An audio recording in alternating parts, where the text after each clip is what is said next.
রবীন্দ্রনাথ ঠাকুরের লেখা ঘরে বাইরে উপন্যাসটা পড়তে পড়তে একবার মনে হলো এই ছোট অংশটা একটু পাঠ করি, তাই নিয়ে বসা।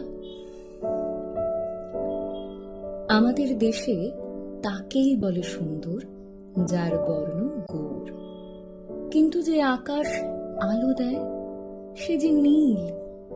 আমার মায়ের বর্ণ ছিল শ্যামলা, তার দীপ্তি ছিল পুণ্যের, তার রূপ রূপের গর্বকে লজ্জা দিত। আমি মায়ের মতো দেখতে, এই কথা সকলে বলে। তা নিয়ে ছেলেবেলায় একদিন আয়নার উপর রাগ করেছি। মনে হতো আমার সর্বাঙ্গে এ যেন একটা অন্যায়। আমার গায়ের রং এ যেন আমার আসল রং নয়, এ যেন আর কারো জিনিস, একেবারে আগাগোড়া ভুল। সুন্দরী তো নই, কিন্তু মায়ের মতো যেন সতীর যশ পাই, দেবতার কাছে এক মনেই বর চাইতুম।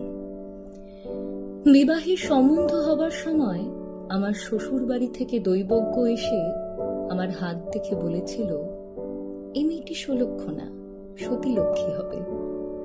মেয়েরা সবাই বললে, তা হবেই তো, বিমলা যে ওর মায়ের মতো দেখতে।